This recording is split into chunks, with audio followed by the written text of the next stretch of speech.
Genesis, the Power Edge! Watch it, buddy! Yes! It's the Atari! Sega CD-ROM! New Nintendo! It's enough to make a grown man cry.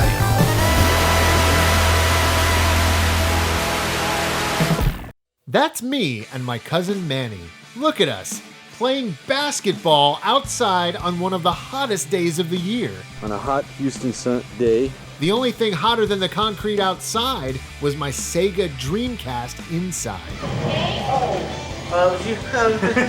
This was the summer Manny finally got to spend some quality time with our pal the Dreamcast. And there never was a better time to get acquainted with the console, because the year 2000 would be the last full year of the Dreamcast's life. In the year 2000, we had absolutely no idea that this was going to be the last full year that we would have of Sega as a hardware manufacturer. There was really no doubt in my mind, actually, that we were in a new golden era of Sega video game goodness. And I just fell in love with everything the company was putting out. Thank you. Rayman 2000. We were actually early adopters of the Sega Dreamcast. At least in North America, it was early. My dad actually teamed up with my mom to buy me an early birthday present that year in 1999. The two of them came together and got me a Japanese Sega Dreamcast. What's that?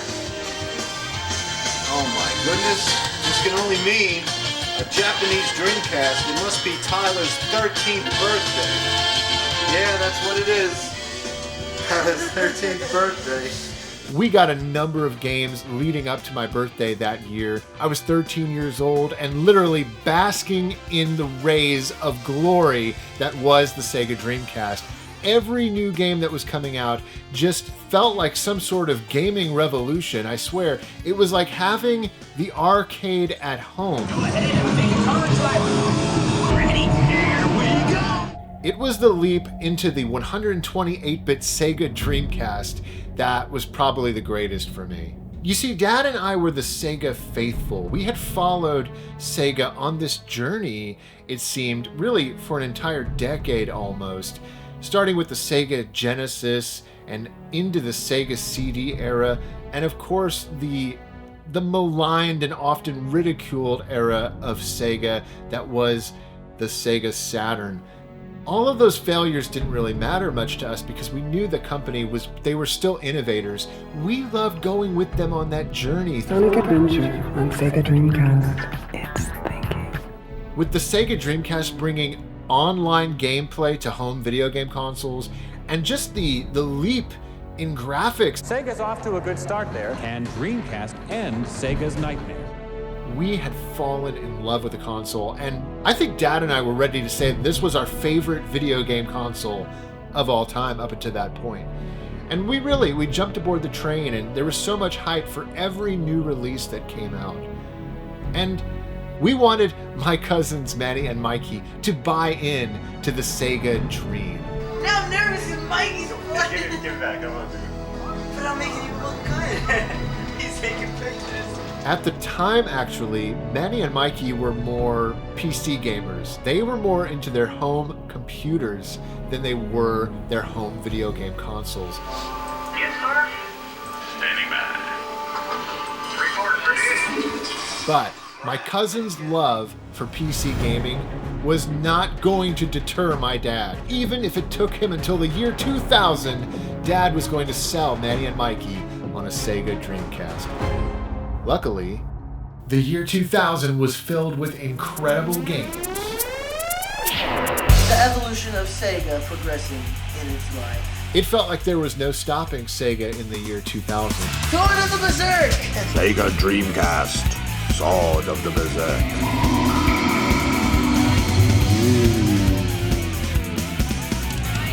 They were full speed ahead, releasing hit after hit, incredible Sega Dreamcast games. The US Dreamcast features some amazing games that'll blow your mind.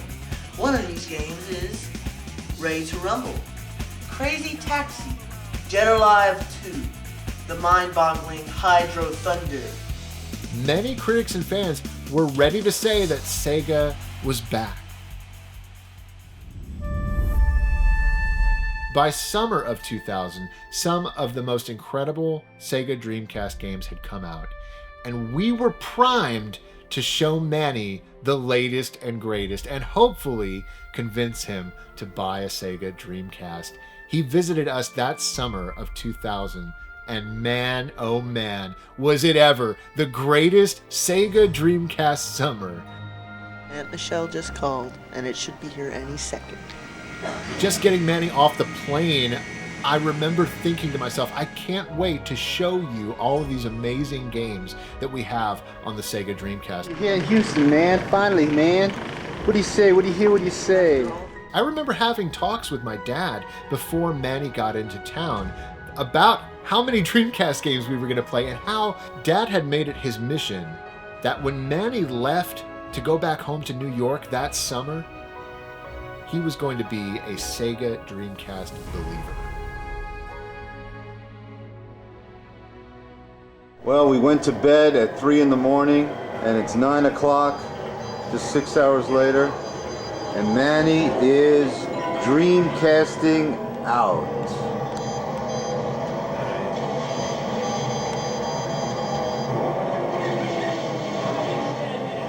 Time for a dress.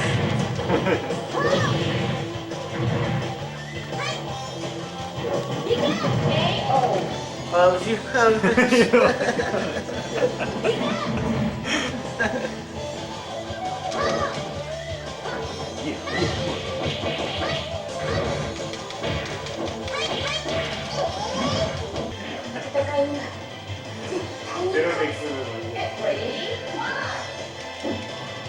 It's like, when she fights a guy, please, kick the crap. You're not even watching it. That's sick.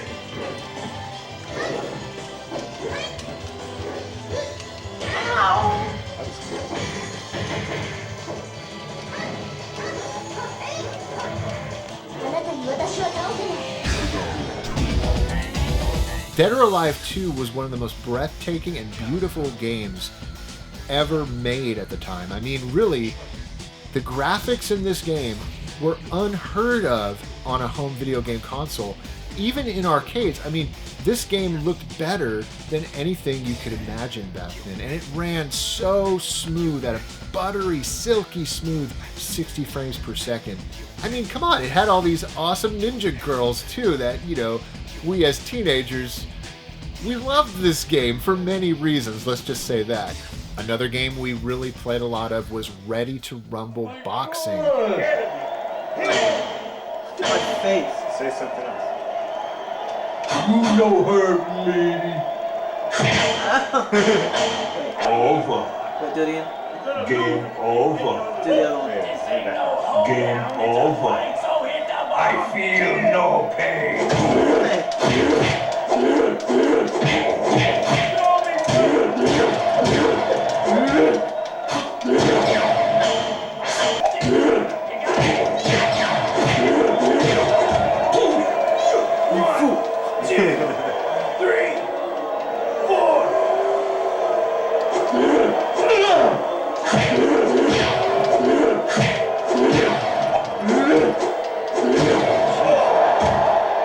That's so big. 2, 3, 4, 5, 6. I remember us really enjoying the game and really liking it, but Manny, he wasn't quite sold on a Sega Dreamcast yet. Well, I'm gonna take a picture of you guys leaving. Oh, wait a minute, I gotta drive. Yeah. And I remember having conversations with Manny at Mexican restaurants that we would go to. You know, we're from Houston, he's from New York, so Dad really wanted to sell Manny also on great Tex-Mex. I mean, that was a priority for him. Manny's eating the real deal Mexican salsa in a Mexican, real Mexican restaurant. Watch this. You ever do that?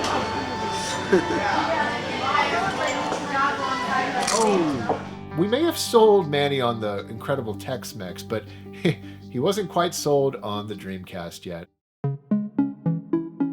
It's funny with Manny, even though we were playing all of these incredible brand new Sega Dreamcast games, and really Dad and I were just going nuts over each and every one of them, hyping them up like crazy, Manny, he still really wasn't completely on board, and we could see this in the way he would talk to us about the console. He was showing interest, but I think overall he wasn't quite sold yet. Even while he was visiting, Manny would bust out his laptop and, start playing some PC games. Well, we weren't done yet. We weren't ready to give up on Manny and the Sega Dreamcast. And an interesting thing happened as the week went on. We actually went out one day into Houston, downtown Houston.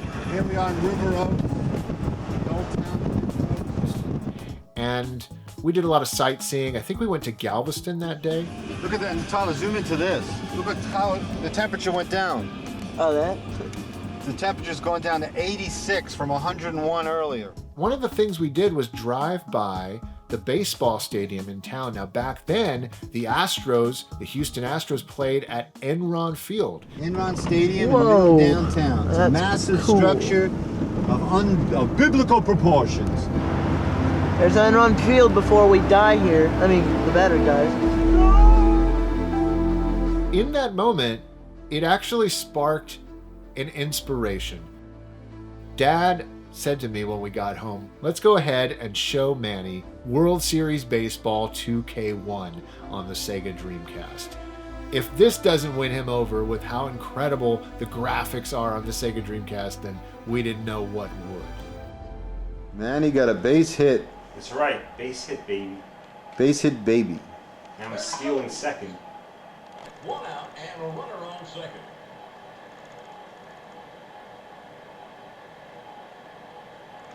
A curve. Jeter to third base. That's called bad fielding. Uh-oh.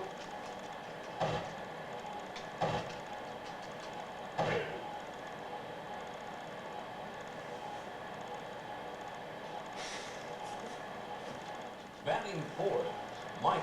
I see the pizza man. And runners at the corner. Pizza face. Sega Dreamcast right in the background there. Look at that. A fastball. Curve to second. Nice going, Tyler. They get two. The Mets. Nothing. The Yankees. Nothing. Bottom of the first. Hey, Hey, guys. Lighter. Lighter. oh, lighter. A letter. As we played World Series Baseball, there was something going on. You could feel it in the air. Manny was having a blast. What you've been watching is Sega Dreamcast World Series Baseball that Manny has fallen in love with. Isn't it unbelievable? This is Enron Stadium. Incredible. This is a video game, pals. This was the greatest looking baseball game we had ever played. And I feel like this is where we finally started to break through with Manny. What do you think, Manny? I love it. I want one. Now Manny is going to play the Mets versus the Yankees for Grammy. Yep. I'm gonna be the Yankee. Because I'm a Met fan. I didn't say that. For a while there, World Series Baseball, 2K1, and all of the 2K series of Sega sports titles, they were flagship titles for the Sega Dreamcast. And really, a reason why people bought a Sega Dreamcast was for these sports games. They were fantastic. Replay action. Show this replay action to Mikey. Look at his face. Let's go to his face. Derek Jeter, yeah. There's Jeter. Pumpkin eater. Go to Piazza face. Yeah, it isn't. Yes, it is. Oh, yeah. Pizza face. Who's this guy laying on the ground? Oh, it's Mystery Man. Give me that Eggo. Alright, guys. Look. I'm losing. Hey, look how Half a shiny wall. his hat is. Look how shiny his hat is. Show him the butt shot. Oh, the butt shot? You want to see the butt shot?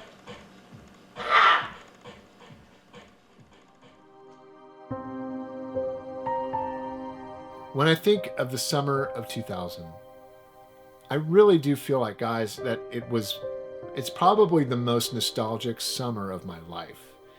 Having Manny there, even if it was just for a week, just made that summer so special. And it's forever tied into the Sega Dreamcast for me. Whenever I play Sega Dreamcast or talk about Sega Dreamcast, I can't help but think about the summer of 2000. I mean, that was the summer and the year that we felt like Sega was back on top, that there was no stopping them. And as we moved on from summer into the fall and winter, our hope only increased. You know, we knew that games like Shenmue were coming out. These incredible industry-changing, high-budget titles that Sega was sinking all this money into. And we really just felt like, well, if that's the case, then Sega's back. And they're not going anywhere. They killed my father right in front of me. History had a different plan. And the Sony PlayStation 2 came out and totally wiped the floor with the Dreamcast. And before we knew it, Sega had called it quits.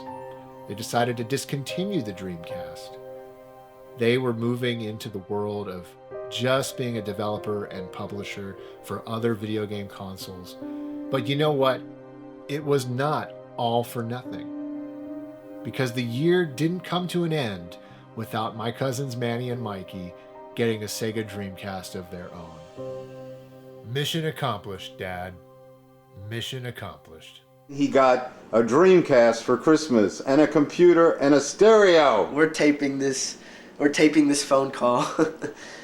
Yeah, my dad is over saying everything that just happened. And from what Mikey just said, they're going to set up the Dreamcast now and play it all night. They're going to Dreamcast out.